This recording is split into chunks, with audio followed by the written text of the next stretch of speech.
Good evening. Good evening, members, good evening, officers, and good evening to any members of the public who are watching us on the webcast. Welcome to this evening's Overview and Scrutiny Committee. Item 1, we have no apologies for absence. I believe James Frecknell is on his way, but we haven't received any any apologies. Item 2, minutes of the 20th of September. Are members happy to agree that it's a true and accurate record? Could I have a proposer? Miney, seconded. Norma. Those in favour? Thank you very much. Item 3, Chairman's announcements. I don't have any. Item 4, declarations of interest. Does anybody have any declarations of interest that they would like to declare? No, I don't see none. Item 5, data protection policy. Who's that? Tyrone or George? Is that you? Yes, Chair.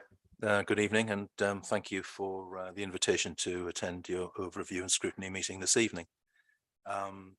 Your committee has received a number of reports, starting with the data protection report. I'm happy to take any questions that emanate from that from your members. Thank you very much. We do have some pre-announced questions, so if we go to them first of all, and then we can open it up. Chris, I think you're the first one. Yeah, thank you, Chair. Do you want me to say all of them at once? Completely up to you. Or do you want to do it one by one, just to? Okay, sure. Does the council have any protocols in place to check that officers who work from home have a secure environment with respect to data protection, notwithstanding the requirements detailed in section 27, giving responsibility to the employees? And then following on from that, when an employee does not have the capacity to work in a secure environment, is there a facility for them to work full-time in the office? George? Thank you for your question, Councillor Wilson. Following the introduction of the agile working arrangements, there have been no data breaches relating to working from home, and the risks remain low. So officers will have the responsibility for ensuring a secure environment at home in line with this policy. However, should future data breaches be related to home working, additional protocols may be considered. You happy with that, Chris? Just the second part there, is it possible if someone says they haven't got a secure place to work at home, is it possible for them to come, always possible for them to come into work, into the office? I'll have to defer to Tyrone. Well, under the sort of current agile working arrangements, yes, they can sort of work in the office more than 50% of the time. So if they were to sort of report they did not have secure work environment at home, then of course we consider that in discussion with their line manager and head of service as to whether they could attend the office more than 50% of the time then. Thank you. Thank you. Chris, do you want to do your second one? What plans are there to train and refresh members about their obligations with respect to data protection? Again, Councillor Wilson, thank you for your question. The data protection training video has been prepared, and this, along with other training videos, will be incorporated into the member induction for 2023. Do you have a supplementary? No, that's fine. Do you want to go for number 3? Yeah. How often are members of staff to be trained and given refresher training about the principles of data protection? Again, Councillor Wilson, thanks very much for your question. And here's the answer. So all staff must take annual data protection e-learning as part of the PDR process.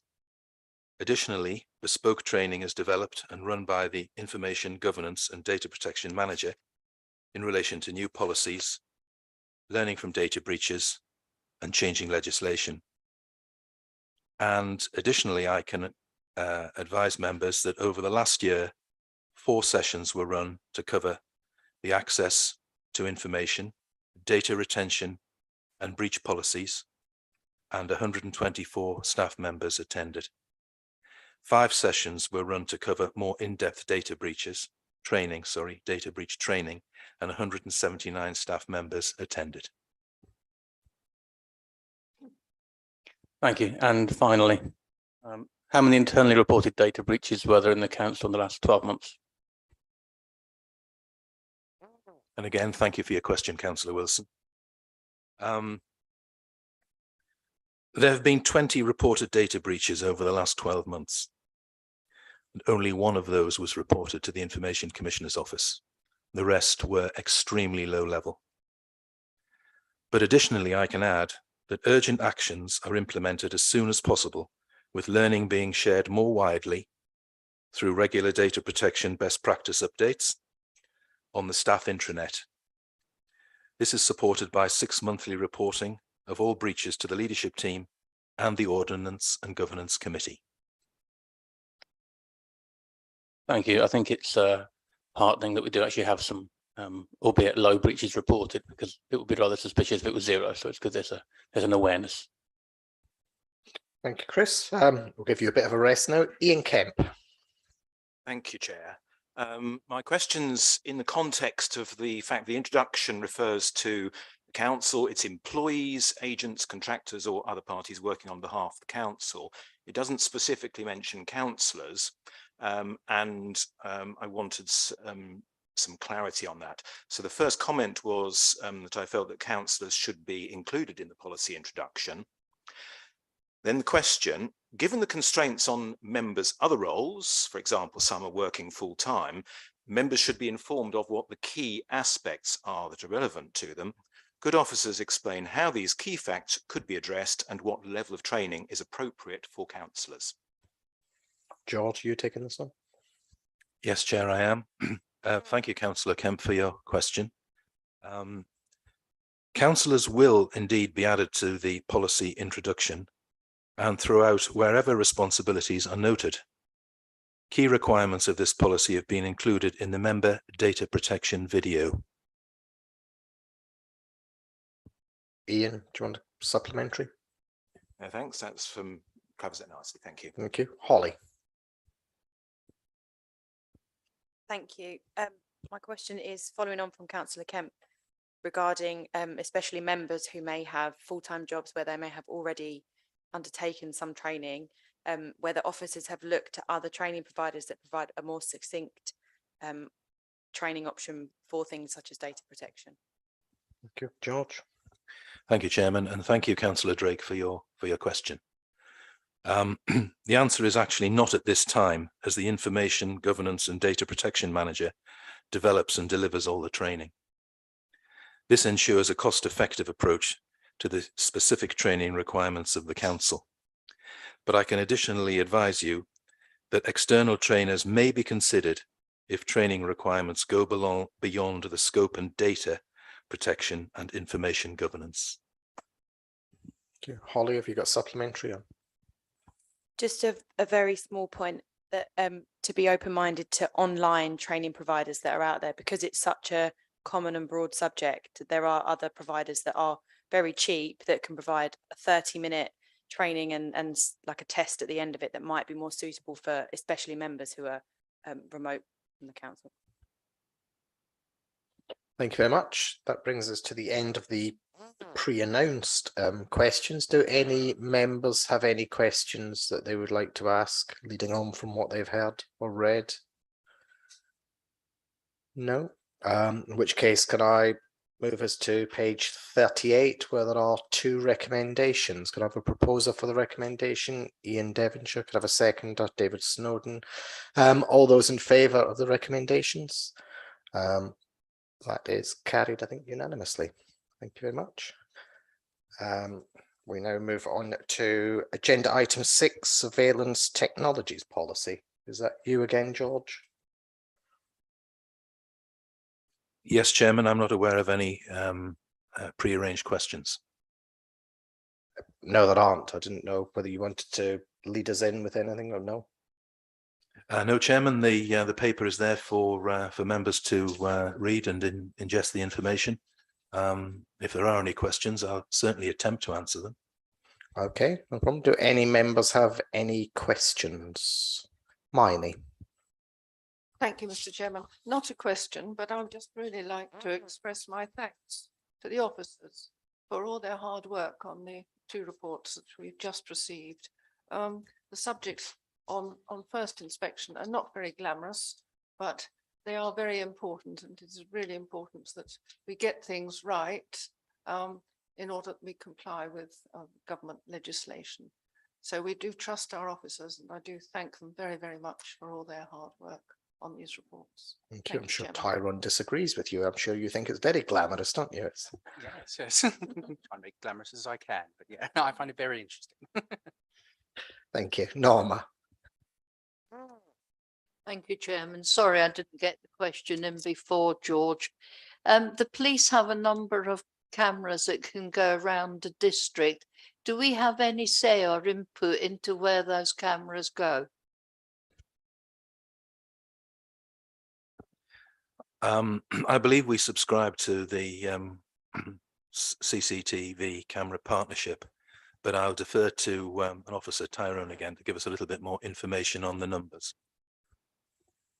So where police are sort of putting out their CCTV, we may collaborate with them and inform them through the CCTV partnership, yes, but essentially as a separate data controller and a separate organization looking after those surveillance technologies, it would ultimately be up to them where they put it up, risks around those areas, etc., and how they sort of mitigate those risks, etc. So yes, well, we may collaborate with them, but essentially we can't really tell them where to put up their CCTV. The decision is up to them.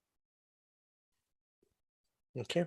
Any other questions from members? No, in which case can I move members to page 66, where there are 2 recommendations on that page, A and B. Could I have a proposal, Suzanne, seconded Diane. Could I have a show of hands for those in favour? I think that again is unanimous. Thank you. And now item 7, development management update. Is that Jan? Oh, sorry, any officers who wish to leave now, please do.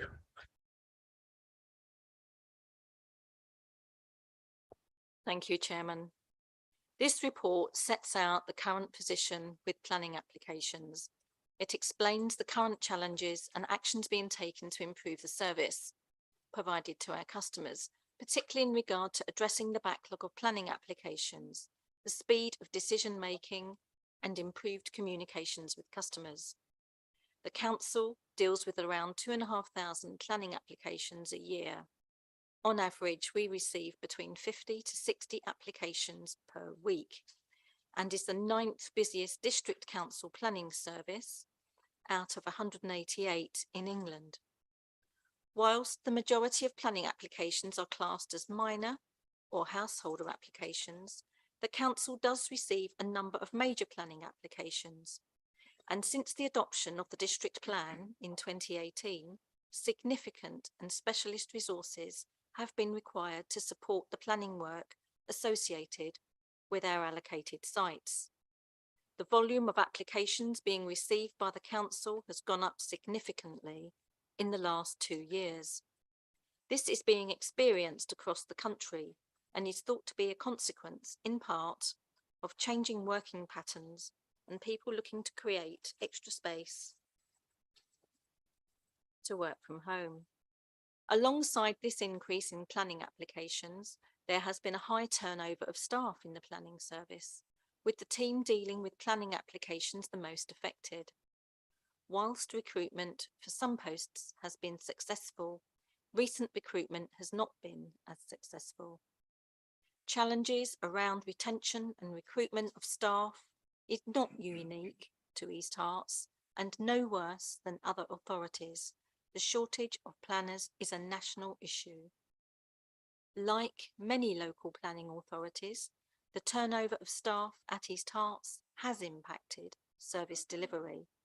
This has, in part, contributed to a significant backlog of planning applications, but this is also attributed to service limitations during COVID, from which we are still recovering.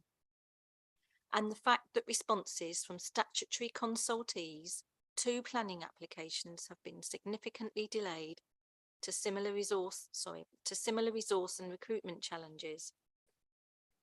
The planning service currently working through a backlog of approximately 450 planning applications.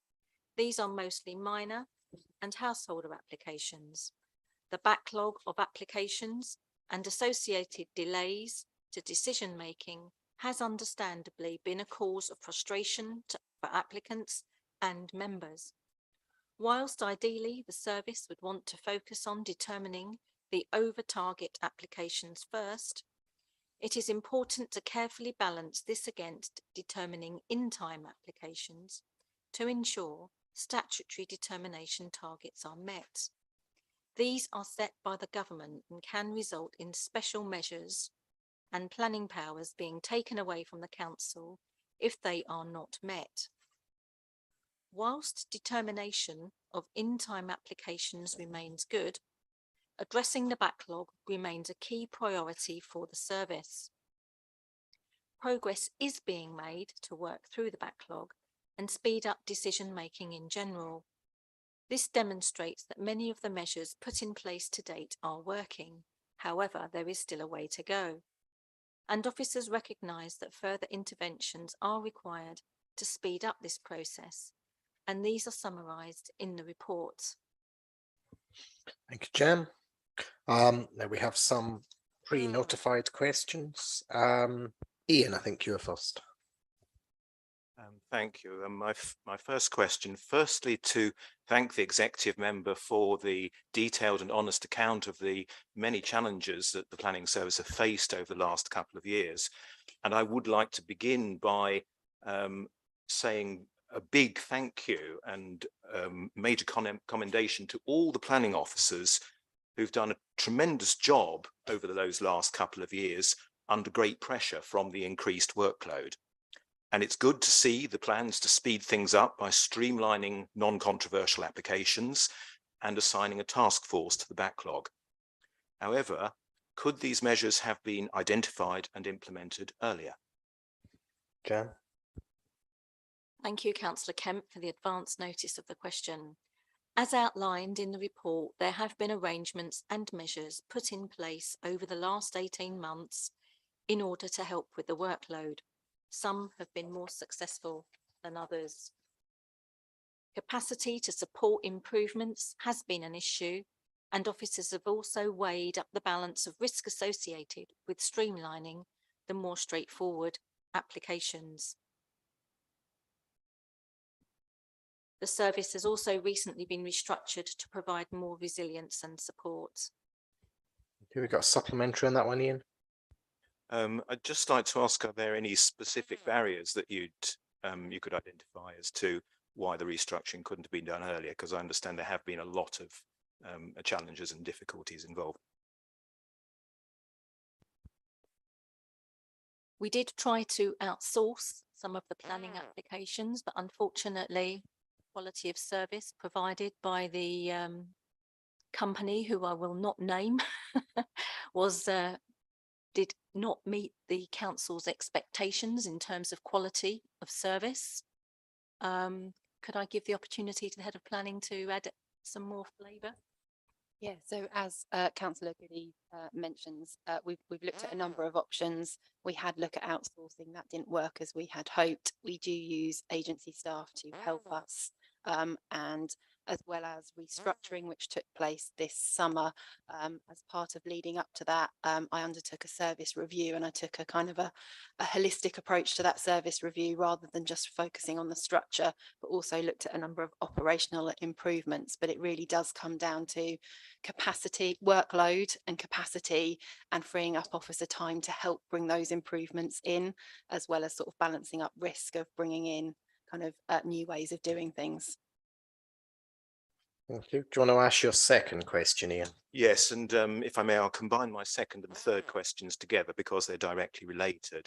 To give us a better picture of how the workload is distributed, firstly, could we have an indication or breakdown of the number of planning officers normally engaged in, firstly, general planning applications, household and business, secondly, Gilston, thirdly, other major sites in the district plan, fourthly, enforcement, and fifthly, any other planning operations. I couldn't think of anything else, but there may well be others that don't fall within those categories. And linked to that, for B and C, which is Gilston and the major sites, what tasks are involved over the period when a planning application hasn't yet been submitted? And are there any opportunities in those cases for temporary redeployment to ease pressure elsewhere, particularly on something like the backlog on A? Thank you. Jan? Okay, right. Currently, the position is that we have 12 posts working on general planning applications and 4 vacancies. We have 5.8 posts working on strategic sites and major planning applications, 4 vacancies. 6 posts allocated to the Gilston area, 4 vacancies. 2 of these posts are funded by the planning performance agreements. 3.8 posts within enforcement, 2 vacancies. 6.3 posts within planning policy, 4 vacancies. 8 posts with design and conservation, 5 vacancies. 7.4 posts within planning support, no vacancies. 2 service managers, 1 head of planning and building control, and 1 PA. Agency staff are used as an interim measure whilst recruitment takes place.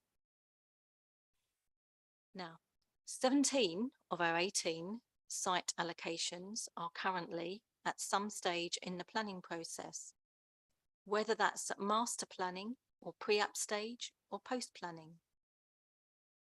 Officers are having to manage multiple reserved matters and discharge of conditions applications.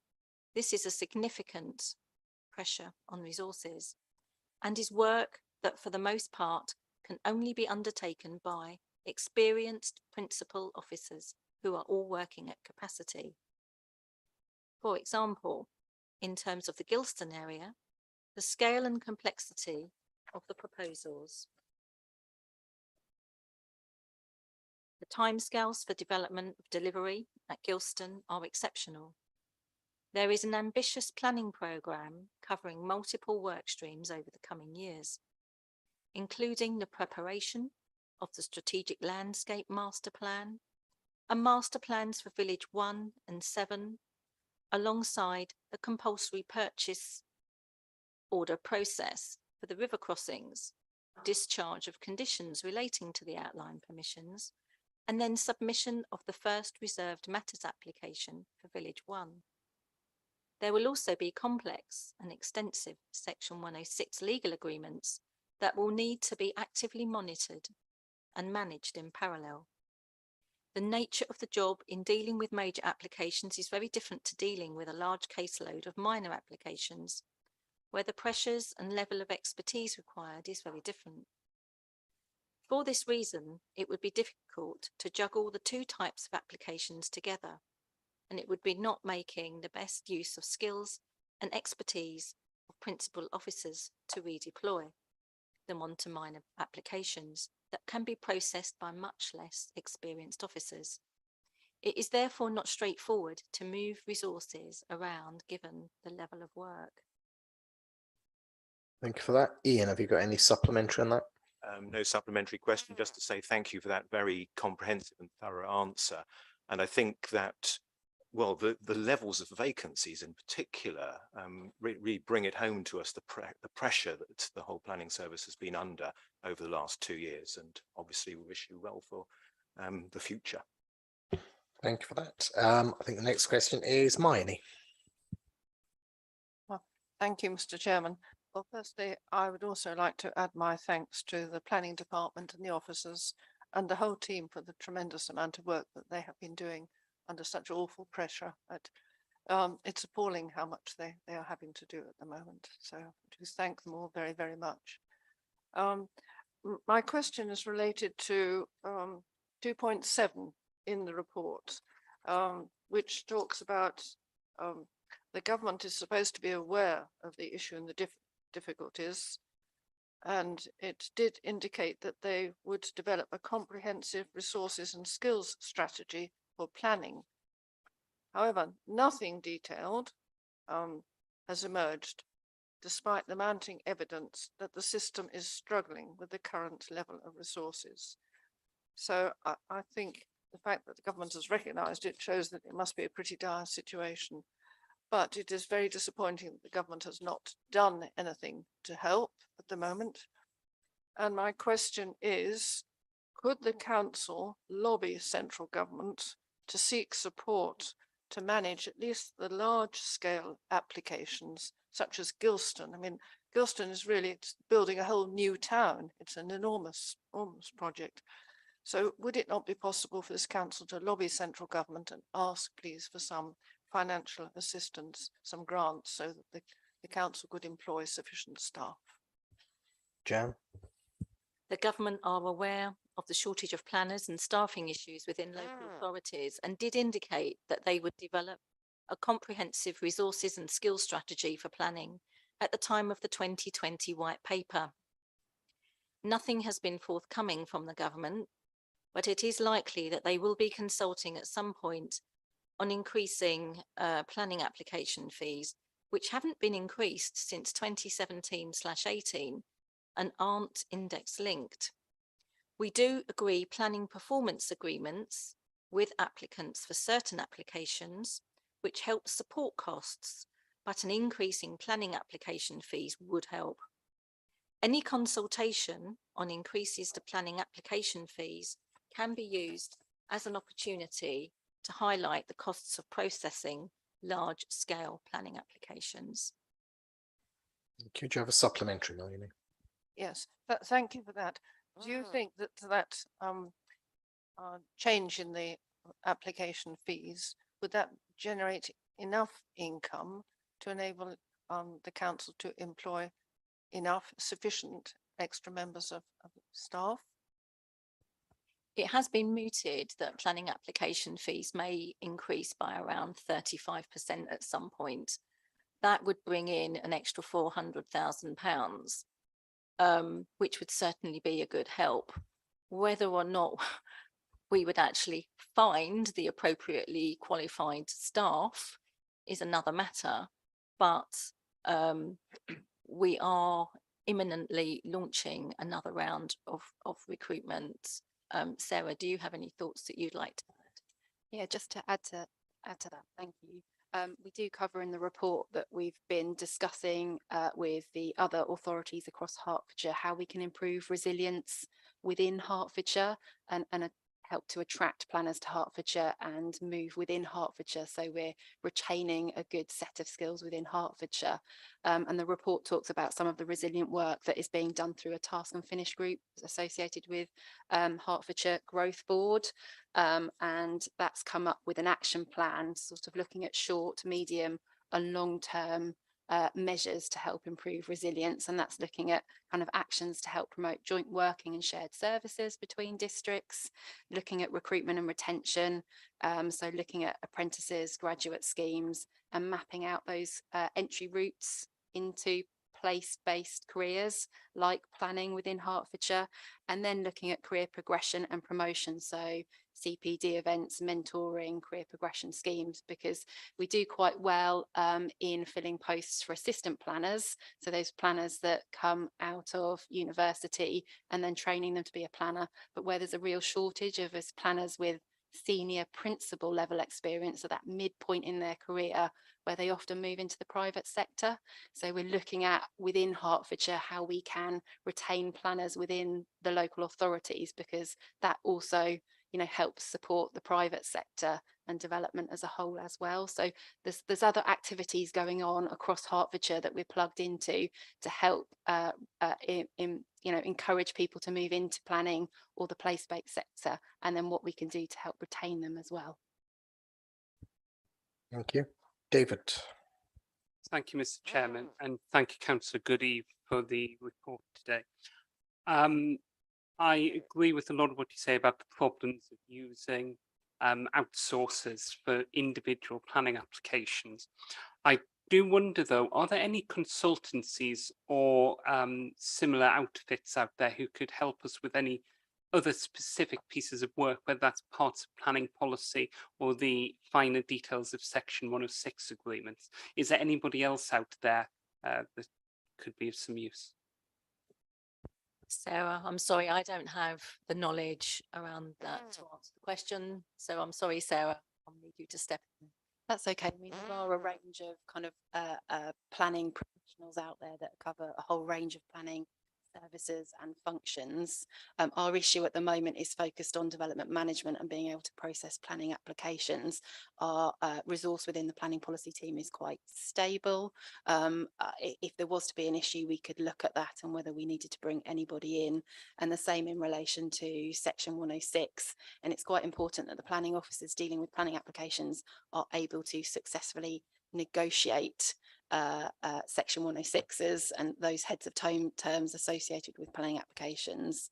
But again, there are services that we can look at if we need them.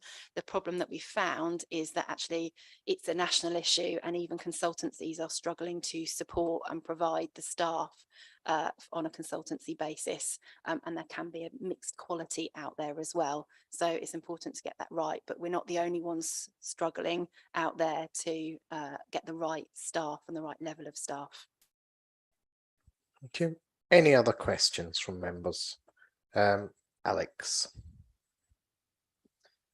Thank you, Chair, and thank you to the executive member and officers for the report. Page 98, section 3.4. These measures, just from the executive member in her own words, have any of these further measures already been implemented? Listed on page 98. These further interventions required to speed up the process of dealing with the backlog. Have any of them already been implemented? A template has been devised. Technical changes to the system that the planners are using has been amended, and it's good to go. Okay, thank you for that, because a lot of these measures we were talking about a number of months ago. I mean, some of the things we were discussing before the summer, so the backlog team, etc., the fast tracking and straightforward non-contentious applications. This is urgent. This it's regrettable that we've only just implemented a template. I mean, really, some of this stuff could have been done 6 months ago, best part of 6 months ago. So really, the urgency of implementing these interventions cannot be overstated. I think it's disappointing that these are just listed as further interventions that are required, that will be implemented. They're not things that have already been done. Can we please get a move on? I think is just my comment on that. The situation continues to be of concern. I understand that there are lots of issues, national issues, etc., that recruitment issues, stuff that's outside of our control. But whenever I read these updates, I just feel there's lots of statements of, oh, well, we can't do anything about this, we can't do anything about that. So, really, it's good to hear that there's some interventions planned, but in future reports, I'd like to hear more about what we're doing, what we can do, rather than saying that, oh, no, this is outside of our control, even though admittedly a lot of these matters are outside of our control. We can't be defeatist, and I'm pleased that we're working down the backlog, but anything we can to speed up that process needs to be implemented and implemented right away. Well, thank you for a very long supplementary. Jan, do you want to make a comment? We are positive and we are forward looking, and staff are doing their utmost to ensure they deliver the best customer services they can in difficult circumstances. Thank you very much. Ian Kemp, I think I saw your hand, yeah? Yes, following on from the points raised earlier about recruitment, are we competitive in terms of salaries with other similar councils or with the private sector? And if more money is available from fees, can that be used to do something like a sort of special skills payment, which is sometimes done in areas where there's a distinct skills shortage, and a sort of premium is therefore paid to try to attract people with those particular skills? Thank you. I don't know who wants to answer that, Jan. Some work has been done on that, and Sarah will have the latest on that. Yes, thank you. Yeah, we are doing some work on a market forces supplement for certain posts in the planning team because we recognise we're not necessarily going to be able to compete with the private sector. Local authority pay is out of kilter with the private sector, but we are looking about what we can do within our own parameters to see if we can put the best possible package forward as part of recruitment and retention. And we're not just looking at a market forces supplement, we're also looking at a whole package linking to the Hertfordshire Growth Board work that I talked about as what can we offer you to develop your career here at East Herts and within Hertfordshire. Thank you. Ian. Thank you, Chair. One of the things I've noticed that you put on 2.13, one of the restructuring is career progression opportunities for planners within the team through career graded to provide incentives for career development. I think that's excellent because I've seen time and time again, we train up people, sometimes they come straight from college, as you say, we train them up and then they go off somewhere else to get a team leader's role, for instance. And my question will be, can't we just create a few more team leaders or that grade just so that people stay here rather than moving on somewhere else? Thank you. Do you want to answer that, or Jan? Yes, yeah, that's why we've introduced the kind of the career graded posts so people can move through various levels to get to a certain point. There will be certain posts where people need to apply for those posts, or they may need to get to a point where they do move on. But what we want to make sure is they move on within Hertfordshire and people move around. So if there aren't opportunities within East Herts, they could look to an opportunity with another authority within Hertfordshire, and there could be people within other authorities in Hertfordshire that could move to us for an opportunity as well. So we're trying to make it as flexible as it can be for people to develop their careers and move through at various levels. Thank you. I've got one question. I don't know whether it's Jan or Sarah. Are there any improvements that we could ask Herts Highways to do that would actually improve our planning process? Because obviously they get involved in most planning, especially when it's large ones. I'm not always sure that Herts Highways are as good as they should be. So is there anything that we can actually put pressure on them to, I'll say, to help us? Do you want to start first, Karen? And then the planning service at East Herts does meet regularly with officers at the county that cover various disciplines, and highways is one of them. And I do know that they've got recruitment and retention issues within the highway department, so they've got their own struggles. They do offer a pre-application service, and as LPA we encourage applicants to engage with the highway service and take up that pre-application service, because what we find is they're able to provide advice to applicants early, which then assists us when we're determining planning applications. It's also subject to a fee, so they generate some income from that. And so we do support each other. So we promote their pre-application service and the benefits of that, and we do liaise regularly with them. And I think the only thing I would add to that, I think it links again to the Hertfordshire-wide work in relation to planning resilience, which brings into not just planners, but other specialists that support the planning process, like highways, and that will working with those statutory consultees is part of the action plan as well, to make sure they're resourced in a similar way that we could hopefully be resourced in the future as well. Thank you. Any other question? Mary, was your hand up? No? No, I thought you were waving at me. Any other questions from members? If not, if I can refer members to page 92, there is one recommendation that the committee considers the content of the report, which we've done. We have made some observations to the executive member, and I'm sure Lorraine will have recorded them.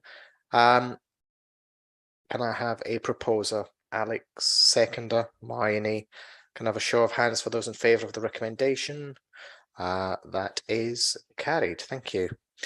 And the next item is the it's digital communication update. Is that you again, George? Okay. Thank you, Chair. So the digital communications update paper has been received by your committee, and I'm happy to take the pre-arranged questions. Thank you. We've got a lot from you, Chris, and I know you've the previous one. So can I ask other people to come in first and then come back to you just to sort of shake it up a little bit? So if we go to Suzanne, first of all. Do you want to put your microphone on, please? Thank you. Can we redesign the reception area to give it a more user-friendly approach and make it more welcoming and to encourage people to have digital interaction? If I could expand this a little bit, I have seen people walk up to the doors and the doors are closed on the days that we don't open up the reception.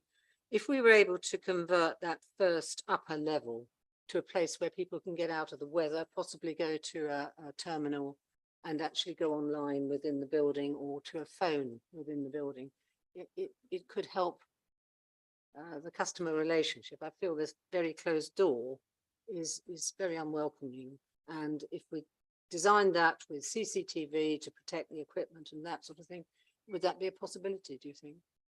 George. Thank you. Thank you, Councillor Rutland-Barsby, for your question. I would certainly welcome, as I'm sure the officers would too, any specific feedback or ideas on how to make the reception areas more user-friendly and welcoming. We haven't invested a great deal of money in this area for a while. However, we have made some changes to the reception in Hertford, for example, by moving the reception desks back, which allows customers to go straight onto a computer before speaking to a member of staff. Having observed the reception areas a few weeks ago for a few hours each day, I get the impression most people who come in do so because they want to speak to somebody. If Councillor Rutland-Barsby would like to join me one day, however, in the reception area, I'm certainly happy to discuss how we could do this. Thank you. Suzanne, do you have a supplementary? Yes, I'd welcome that. Thank you very much. Thank you. Okay, thank you. Marnie, you've got a few questions. Do you want to ask them? Thank you, Chairman. Yes, in terms of the usage of our website, how do we compare with other councils such as North Herts, Welwyn, Broxbourne and St Albans? George. Thank you, Chairman, and thank you, Councillor Goldspink, for your question. The answer is, so far in 2022, our average page views per quarter is 686,598, doubling what they were a year before. Other councils do not routinely publish their statistics, so I've asked the teams to gather what they can from neighbouring authorities. If agreeable, I will circulate this via email to the committee as soon as it's received. Thank you. Thank you. Do you have a supplementary on that question, Marnie, or do you want to move to the next one? No, well, I look forward to, yes, hearing the results. Thank you very much. Yes, so I can't make any comment until I've, but anyway, I look forward to that. Thank you very much. My next question then, in terms of using social media platforms and press releases, how much officer time is dedicated to keeping this up to date? And what would be the effect if the council chose not to use these social media platforms? George. Thank you, Chairman, and thank you, Councillor Goldspink, for your question. We estimate approximately 11 hours of officer time per week is dedicated to keeping our social media channels up to date. Social media allows us to instantly communicate important service messages to several thousand people at no cost. If we didn't use social media, we would see an increase in customer contact through other streams, especially customer services. We would also find it difficult to gain uptake and the wider sharing of information on key initiatives, such as community grants, the East Herts Lottery Fund, community safety activities, to name but a few. I'm sure, like me, members occasionally hear from residents that they weren't aware of a change or a decision, and the criticism would inevitably become more prevalent, especially as we would likely struggle to gather statistically significant results for consultations on important strategies, service changes, and other engagement activities, were where we seek residents' views. I think it's also important to highlight the critical role social media plays in the Council's response to a crisis or an emergency. Not having a presence and an established audience to receive timely, accurate information would seriously hamper our ability to provide the community leadership required in such situations. Finally, social media gives us the opportunity to have a two-way dialogue with residents. It's where conversations take place, and if we're not a part of that, we would limit our ability to reach and understand what matters most to our communities. Thank you. Thank you. Miney, do you have a supplementary in that one? No, thank you very much. Yes, for that. That is, yes, really useful information. No, I do have another question on something else, but I think you've missed your question 1. Did you not want to ask that one? Oh, sorry. Yes, I'm confused. Sorry. Where was it? Oh, yes. Oh, thank you very much. Oh, I haven't. Yes. Okay. Yes, I'm thinking about face-to-face contact at our council reception areas. Would it be possible to open those reception areas more than just one day a week here in Hertford and one day a week in Bishop Stortford? Because I do know that many people really appreciate face-to-face contact. Thank you. George. Thank you, Chair, and thank you, Councillor Goldspink, again for your question. It is, of course, possible to do this, as you suggest. However, for now, our priority is tackling the call answer rate. If we were to open for more days, that would severely impact on our response times, with which we are struggling, as many members will know.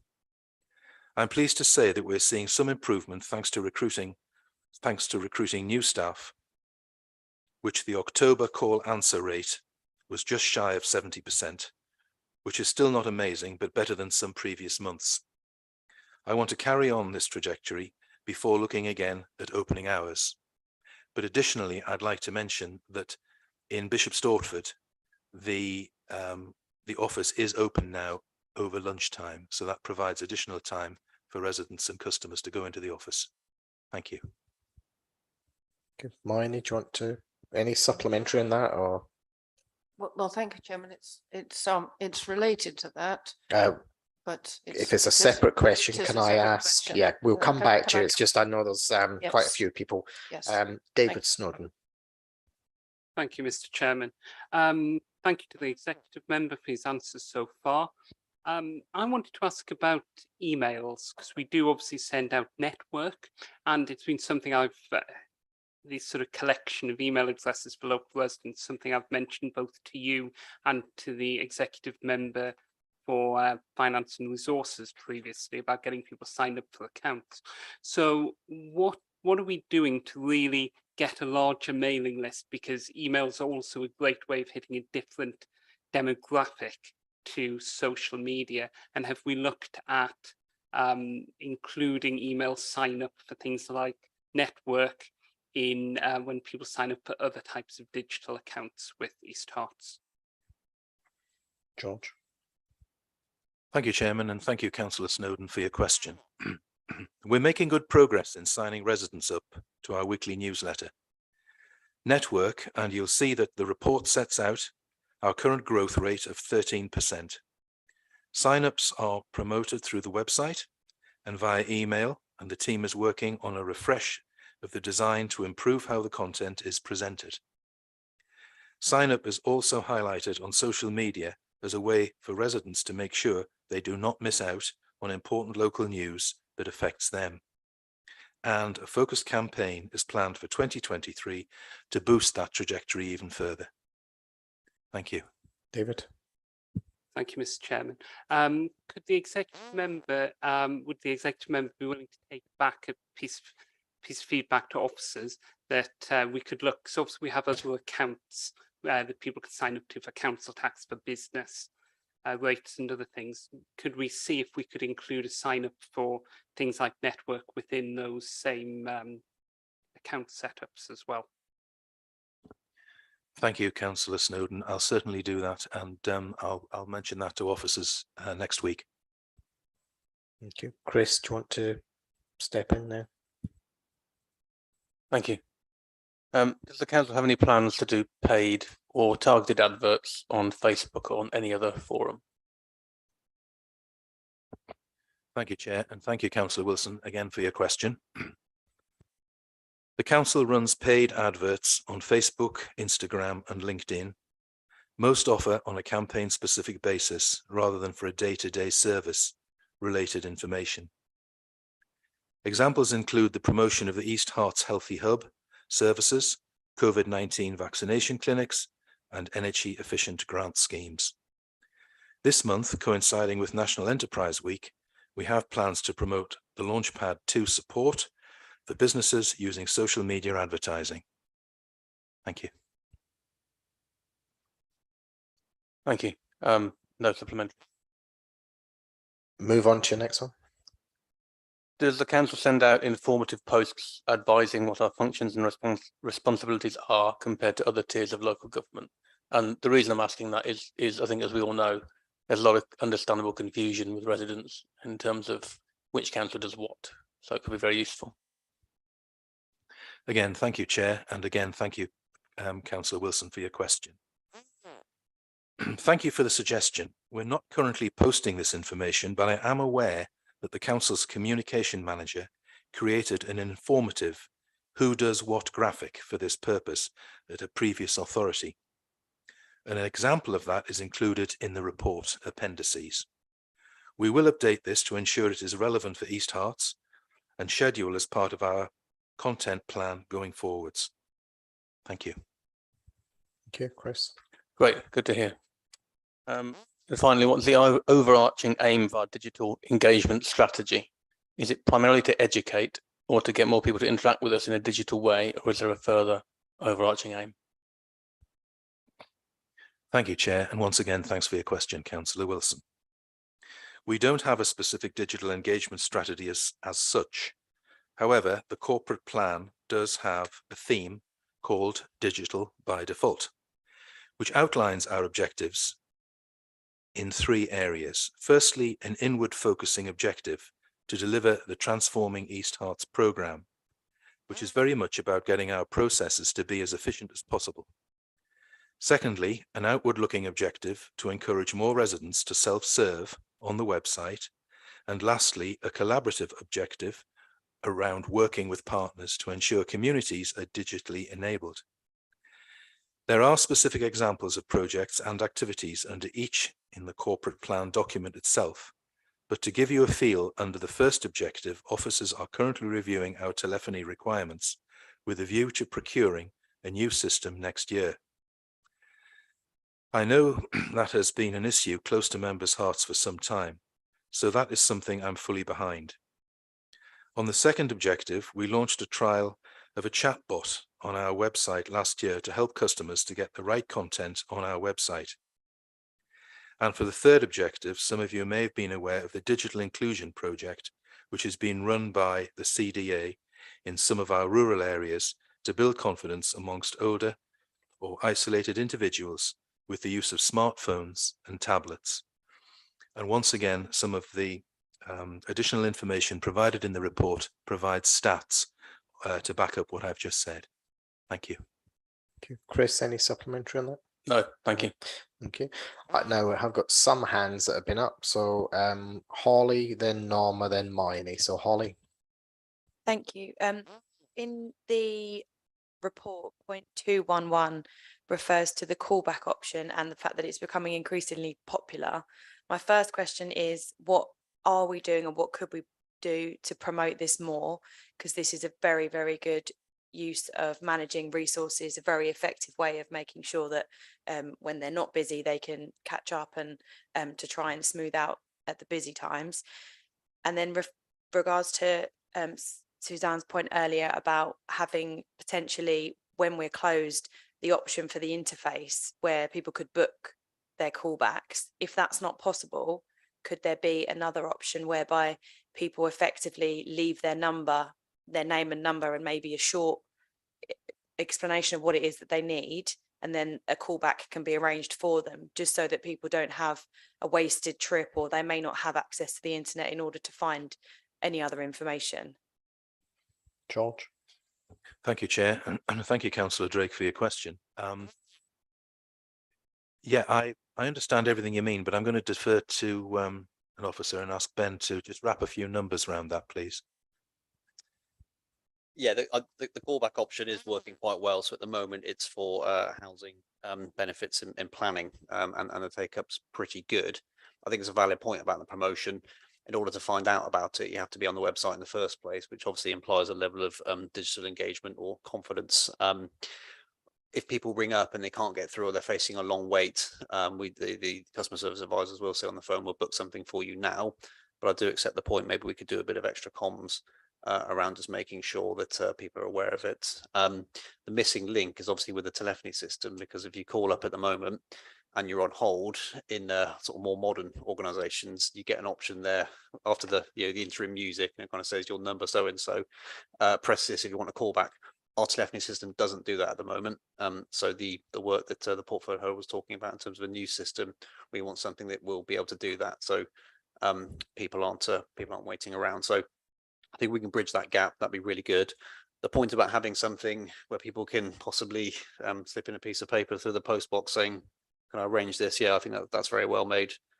Councillor Rutland Barsby earlier talked about that open interface, and certainly happy to go through some of that stuff and maybe think about how that might work in practice. So yeah, sorry, there was a second bit of the question as well. That's all of it. Yeah. Okay. Do you have any supplementary in that, Holly? No, Norma.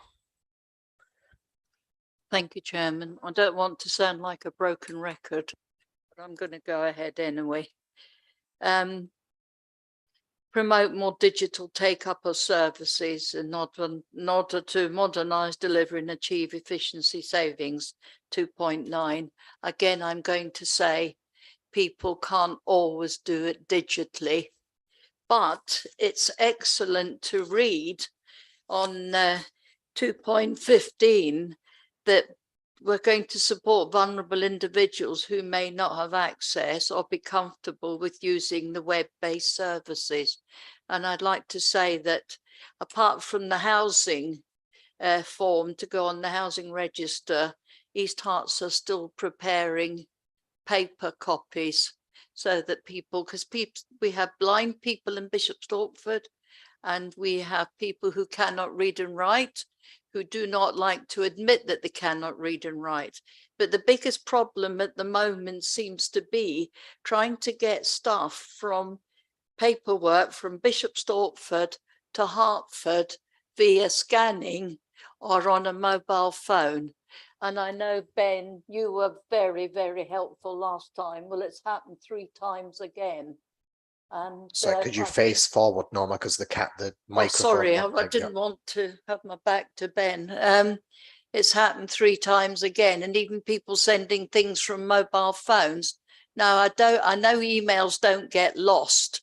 I've been told that, and they're somewhere, but we seem to have trouble finding that somewhere.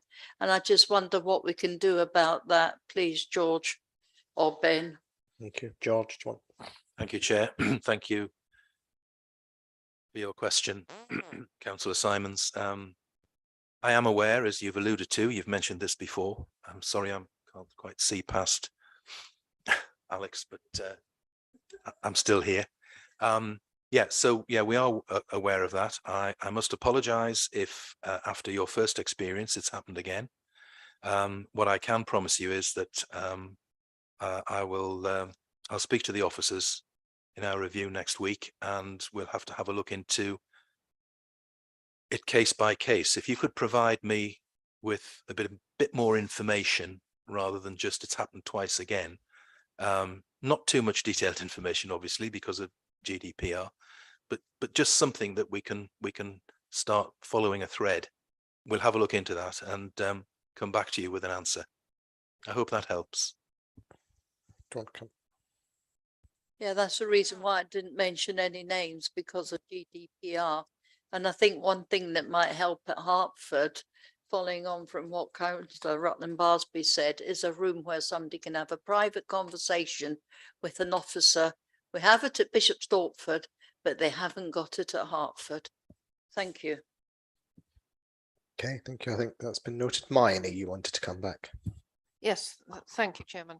Yes, in relation to the telephone system, I'm glad or interested to hear that Councillor Cutting has hinted that there may be some improvements coming in the telephone system in the future. And yes, I have been very concerned about the time that people have to wait on telephone if they do phone in to ask for something. And I was very shocked in the summer when I learned that the council's target was to answer 75% of the calls within 10 minutes, which seems to be an extraordinary long length of time. So I do hope that something else more can be done to improve this, because our papers say that the contacts between the members of the public, our residents, and the council, there is now 60% of people prefer to use the telephone when they want to contact the council, and 2.5 like face-to-face, but the majority of people want to use the telephone to contact the council. And it does seem to me that it's pretty shocking that they have to expect to wait for 10 minutes before anybody answers, and that the target for answering that within 10 minutes is only to achieve 75% of the calls should be answered by that time. So I do think that that target is very, very low. And I do hope that if you can get this new system installed, that target can be improved. Do you have any idea when such a new system may come? George? Thank you, Chair. And thank you, Councillor Goldsmith, for that question or observation. I think, as we all know, and we've heard from my colleague, Councillor Goodeve, resources are very much an issue. And this is, for this council and for other councils, an employee market. It's not an employer market. Employees are in a position where they can look for other jobs and quite easily find another job due to lack of resources elsewhere in similar businesses. And some of the salaries as well are quite eye-watering for attracting those people. So we're battling with that.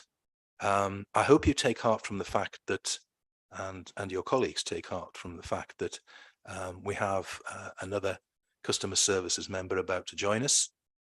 We also have plans underway for an improved telephony system, I believe in 2023. And I would also like to assure you that bar having, with all due respect, with bar having a magic wand, we're doing everything in our power to improve the call answer rates. But we're completely constrained by the system we've got. I'm not making that an excuse. It's a given, and we're trying to work around it. So I do hope you take some courage from that. Thank you. Miney, do you want to come back? Well, I take a small crumb of comfort, and yes, I live in hope that things can be improved. Thank you. Well, at least it's a crumb, so that's a good start. David. Thank you, Mr. Chairman.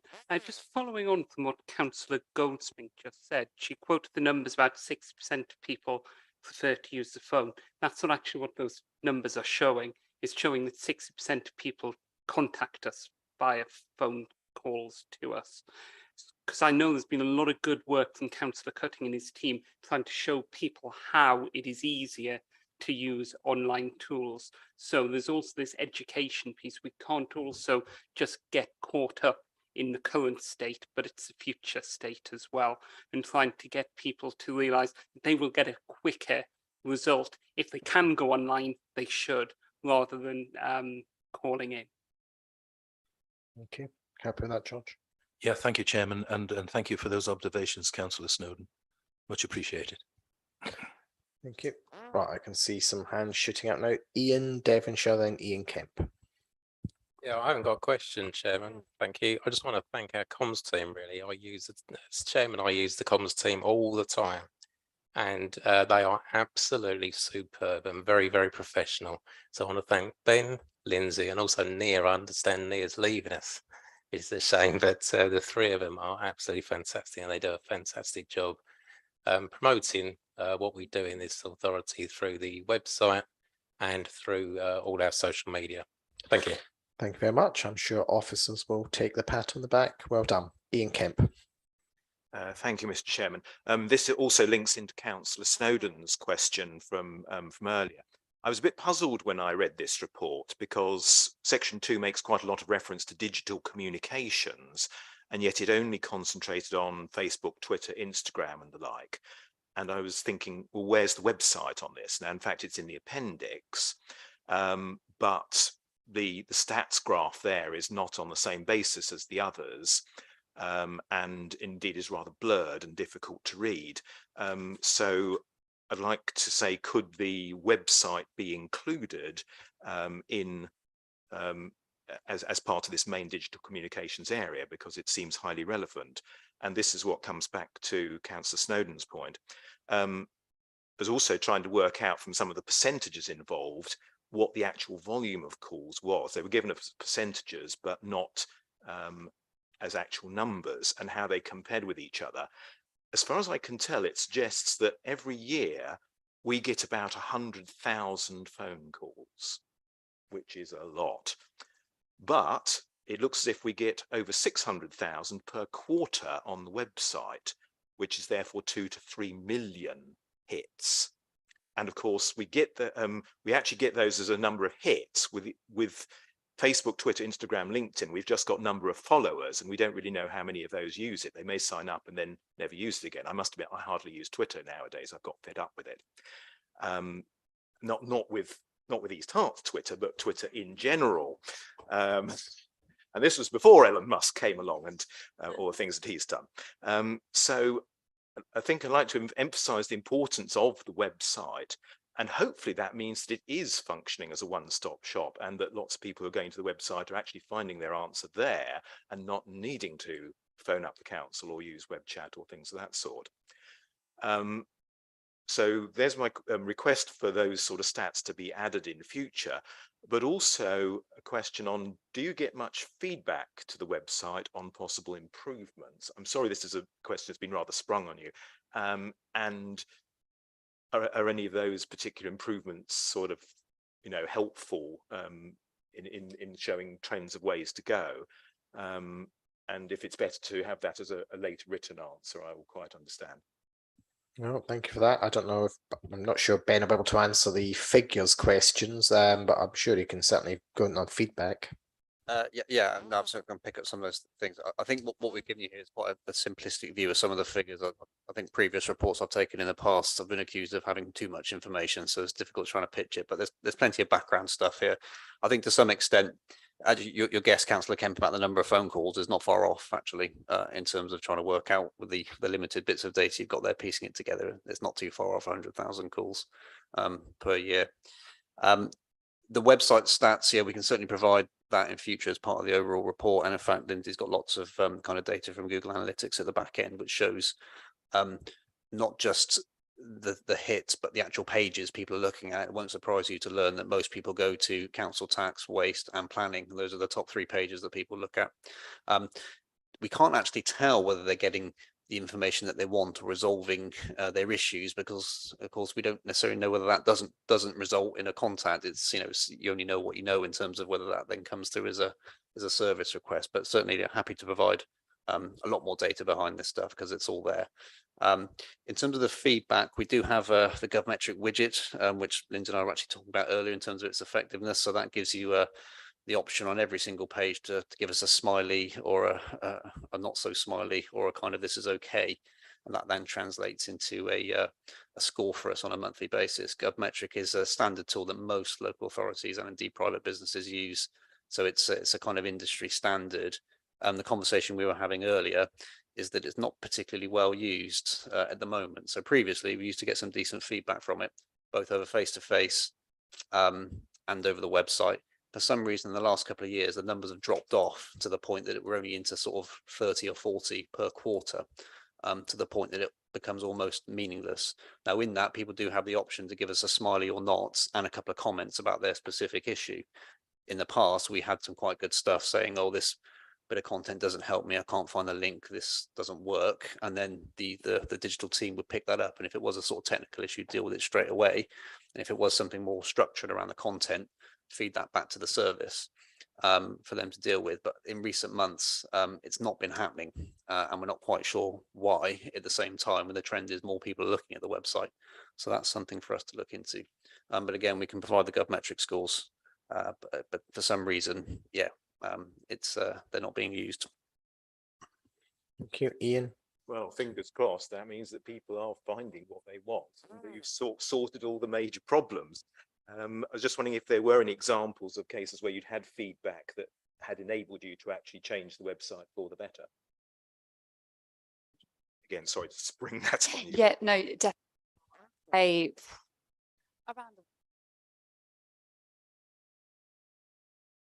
Around a third of the comments that are left for us, we can take some action on. So as Ben said, the team will look at it and rearrange content on the page, perhaps make links more prominent, that sort of thing. So yeah, it is still useful. We would just like a bit more of it, so we can do more of that. But the team works proactively as well to work with service areas to review their pages as often as they can, and suggest improvements about how how residents are using the website. So we do look at that sort of proactively as well as much as we can, and it is always with the ultimate aim of making sure we give residents what they need there and then, so that we can limit the sort of avoidable contact through to us in other channels, really. Thank you very much. You mentioned the three top pages being council tax, waste, and then planning. I'm guessing the fourth one is overview and scrutiny, isn't it, Ben? It is. I thought that was going to be the case. David. Just very briefly, Mr. Chairman, my experience of the feedback widget on mobile phones is it's very difficult to use compared to the desktop. I'm just wondering if Ben has a chance to look at the numbers, whether he may be getting a disproportionate feedback from desktops as opposed to mobiles. That's a good point for us to look at. I know that from the Google Analytics, for the first time this year, we've got more people accessing the website via smartphone devices than desktops and tablets, which is an interesting trend that seems to be global.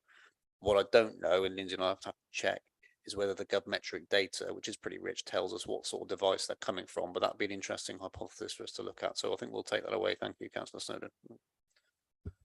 Thank you very much. And thank you to George and to officers. As I can see, no more hands. If I can take members to page 103, there is one recommendation. Can I have a proposer for the recommendation? David Snowden, seconded Ian Kemp. Can I have a show of hands? I think that is unanimous. Yep, thank you very much. And the final item is item 9, draft work programme. Lorraine, do you want to do an introduction, and then we have one question on it? Yes, thank you, Chairman. Members knows that this is your usual work programme that comes every cycle. Just a quick review. Members are quite welcome to submit any item for scrutiny at any time by completing a scrutiny proposal form, which is on the website. Training, if you have any training that you feel that you have need of, or that you're not seeing enough of, please let me know. And we are at the moment working on an induction program for the new cohort of members next year, so that would tie in very nicely if there's something there that people actually do want to see that they haven't had training on. The work program is attached to the actual covering report. I'm just going to get to that now. You've just had the items for tonight's meeting, and they're included on the agenda, and you'll see the items that are included for January. At the informal meeting that we had to discuss the draft agenda, members made a couple of suggestions in terms of the work programme going forward.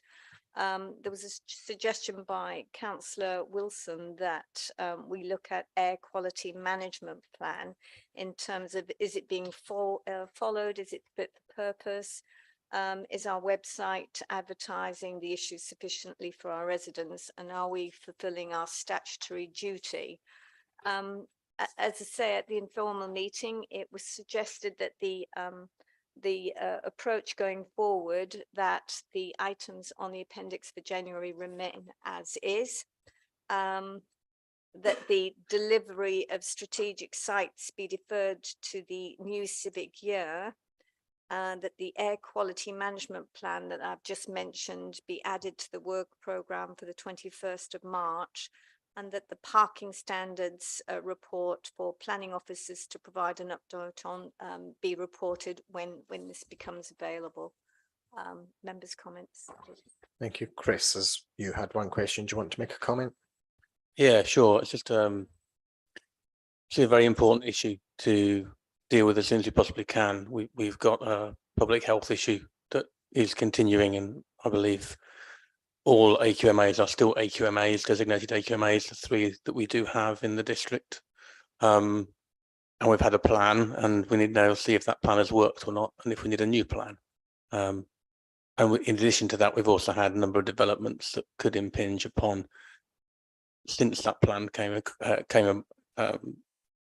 since that plan was made, we've had developments that could impinge upon the various AQMA areas. So we can also analyse Section 106 monies if they've been used as they should have been used. Is there any potential for improving that sort of system? Yep, thank you. I wonder if also at that meeting it would be worth inviting the county councillors, because to find out what the county councillors are doing about any of the problems in their areas. They have highway locality budgets and they need to help sort the problem out, because most of these issues come from traffic, and that is Hearts Highways. So yeah, if we can ask the county councillors to come to the meeting, I would like to see them all here so that we can ask the questions. David. Thank you, Mr. Chairman. You moved from the chair, one of the things I was going to suggest, but I also, thanks to Elaine for mentioning the idea about strategic plans being deferred into the next municipal year. I think that makes eminent sense as well. Thank you. Any other comments, Ian? Thank you, Mr. Chairman. The question about the parking standards was raised. I wonder if we do have an answer on that yet, because parking standards are obviously relevant to all new developments. It is a live subject. We do see developments going ahead quite frequently where we do feel quite uncomfortable at times about the way that the parking is being arranged and whether it is really adequate to meet either current or future standards. So do we have an idea as to when that will come up for scrutiny, given it was originally down for this meeting? I'm told that we don't have an answer as of yet. Not but yet. We will. No. At the end of the day, come March, it will be for a new committee to decide what they do. So our work programme is committed up until the end of the civic year, and then it will be down to the new council to do it. We can certainly pencil it in, but I'd say it will be down to the new council, because come May there will be new councillors sitting here. Okay, I'd like to record my disappointment that it's having been scheduled for November, that it's being kicked into the long grass for months further, as it is quite a significant item. Yeah, no, that's a fair comment. Alex. Thank you, Chair. Like Councillor Kemp, I would also like to register my disappointment in the minutes at the kicking off this item into the long grass. It's of significant concern, parking standards to residents across East Hertfordshire, and frankly, it's a higher priority item than most of the stuff that's in our work programme. Thank you, that's noted. Chris? I don't know if we're successful in this, but I'm wondering if we should really be inviting the executive member for highways for the county council to be here, because wider policies such as where new infrastructure for public transport goes are not entirely the gift of local county councillors. So certainly that isn't, but traffic obviously is. But yeah, I'm more than happy to invite, is it Phil Bibby? So yeah, let's ask Phil Bibby from Hearts County Council to come and sing for his supper. So as there are no other comments, we have on page 122 3 recommendations, A, B and C. Can I have a proposer, please? Diane, seconded Ian Devonshire. Can I have a show of hands? I think that is it's certainly a majority. It's not unanimous, but certainly a majority. So yeah, and there are no other items, in which case I close the meeting at 8:20. Thank you very much.